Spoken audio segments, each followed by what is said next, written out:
Ghana. We are in Ghana. Some really different type of things are happening in Ghana right now. Ghana is a very peaceful country. We all know that. Ghana and Senegal. Not so much Senegal lately because things have changed.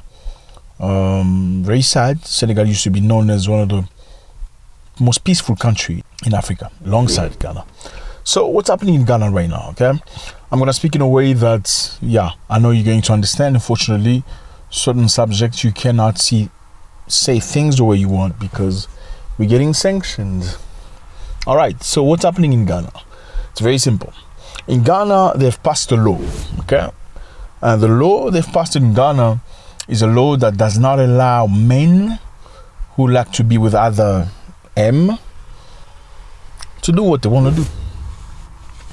As clear as that, I think you understand. I'm sorry, I can't say the word because I don't know why we're getting sanctioned for talking about that subject.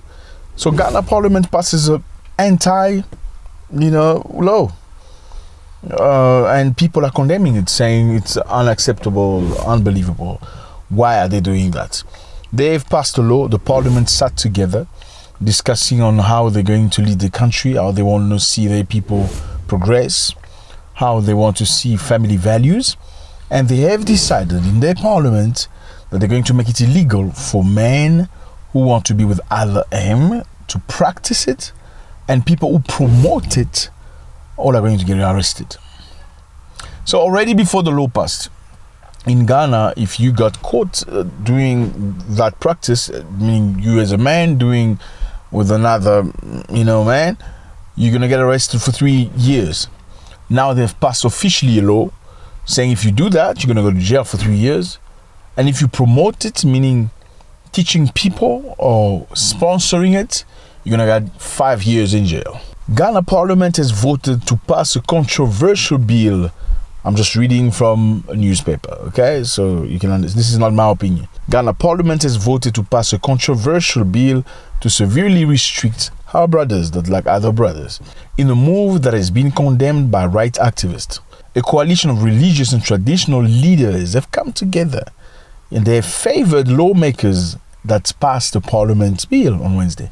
So basically, traditional Africans of Ghana, alongside religious Africans of Ghana, have come together and have agreed that men should not be with other, not in Ghana. You can't practice in Ghana. Now, the question that comes here is, can they do that? Well, it looks like they can. Why? Because that's their country and it looks like they can do what they want in their country. Now, is this correct or right? Oh, this depends on how people perceive life and depend on who makes the rules. Okay? Because if you think about it, in many countries in the world where there are specific rules. If you go to China, you greet like Chinese. If you go to Dubai, you act like them. You cannot go to Dubai wearing mini skirts in certain areas. Of course, Dubai has places that are, specifically for tourists, where you can do your tourist stuff. Dubai people, you can't get in there and trying to kiss your wife in public, even if you're married.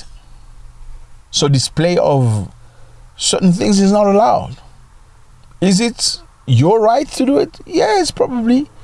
In your country, not in Dubai. So do the laws apply in other countries the same way they apply in your country? Absolutely not. What can be done? Respect other people's laws. Right? If you go to Dubai, you act like people in Dubai. You go to Shanghai, you act like people in Shanghai, to avoid issues with the law. Now, they've had a lot of pushback because people of Ghana and activists and people all over the world feel like even when there was no laws condemning these acts, people still were very much into pressurizing people that love other men. Now, what is it going to be now that there's a law that's actually prohibited this act? Is it going to promote violence against those brothers that choose to do that? Is it going to be more dangerous for them in Ghana? Because now it's, what is it going to happen when people just decide to accuse you, say, in fact, that person is like that. Or they're just going to arrest them. Or what? I mean, we don't think Ghanaians are stupid to say that they can just accuse somebody of witchcraft or any other thing and get arrested for that. There's going to be an investigation. Now, activists feel like now by passing a law, they open the door that's going to endanger a lot of people. I don't know how you feel about that. So the bill that's been passed, it's been waiting for 3 years. The bill will punish those who take part in those activities. You know, when you take your clothes off and stuff like that. I'm not going to speak, you know, as well as those who promote the right of people who take clothes off, you know what I mean? Anybody who doesn't do that stuff in a conventional way will have time in prison. That's what they're saying. They say the bill is one of the harshest of its kind in Africa. Still has not been validated by the president entering into law. One of the harshest in Africa. That's a bit crazy because we thought the harshest was the one in Uganda. Let me just remind you here that Uganda had a very similar situation where Ugandan's parliament chose to prohibit those acts amongst Ugandan people. They were condemned and accused. They said you can do whatever you like in your house within four corners, four walls. Do not come and teach it to children because they're going to do something about it. And Uganda, as for some of you know, got some restriction. They stopped sending money to Uganda. They stopped aid to Uganda. They asked World Bank to stop sending money to Uganda. So Uganda cannot borrow money from World Bank anymore. They stopped sending money they used to send for HIV people. The United States used to send money to help people living with HIV in Uganda. After Uganda voted that law, they stopped sending that money. Again, the question raises, was the money really for people of HIV or for other purpose? Because what does a person of HIV has to do with the laws that the country votes? They don't vote the laws. They're not the members of parliament. And even, we know Ghanaians were very angry at that. They say, if they dare to do to us what they did to Uganda, meaning cancelling the visas of Ugandan people and some of the government people, you know, cancelling the visa of the president of parliament, what's her name, Anita Onong, we're going to stop all American businesses for functioning here in Ghana. So they said very openly, if America dares to do to us what they did to Uganda, we're going to stop them from working here. They will not function here. They will not work here. Now, are these just threats or really something that's going to happen? We don't know. Now, the question emerges here is the same thing, okay? As much as it sounds really, really bad, the question is, when you go to Saudi Arabia, you don't wear a miniskirt, okay? You don't go smoking in the street with your whatever.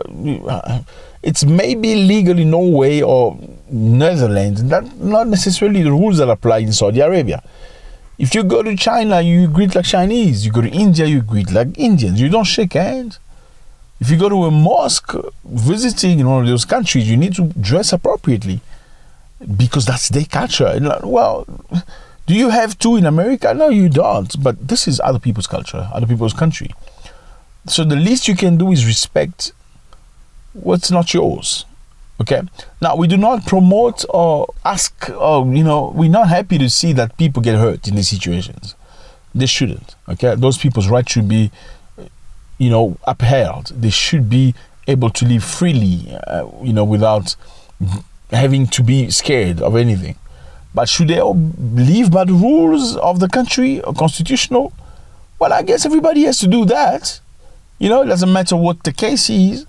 If the constitution says you do not have the right to cross the river, if you cross the river, you've done something wrong. So that's what it is, fellas. I'm very interested to know what do you feel about this. We know that the Americans sent Kamala Harris in Africa a while back to come and speak to some Africans, trying to open up a little bit, you know, asking Africans to accept that. We know Kamala Harris went to Ghana. We know she went to different countries as well. We also know Barack Obama went to Kenya. I don't know if you remember, during the time of Uhuru Kenyatta, asking Uhuru to allow people to do their own things, meaning men can do their own things with other, you know what I mean? And Uhuru said, this is our country, this is our culture, this is our tradition. We cannot mix beans and potatoes or whatever. We can mix beans and potatoes, right? Can you? Yeah. Have you had beans and potatoes? tastes good. So you cannot mix beans and whatever, you know. And many presidents feel like it's pressure. What's the pressure for? Why do you want Africans to live like other people, to live like Europeans, to be like Americans? Again, the objective is not to hurt anybody or to do anything like that. They say if you practice it officially and the law has been voted, you're going to be sent to jail. If you promote it into the community, you're going to be sent to jail. Should you live by the rule when you go to a country where the rules are very clear? I think yes. Now, can you have your life somewhere else? Yeah, most likely. Let me know how you feel about this. It was a great pleasure. God bless.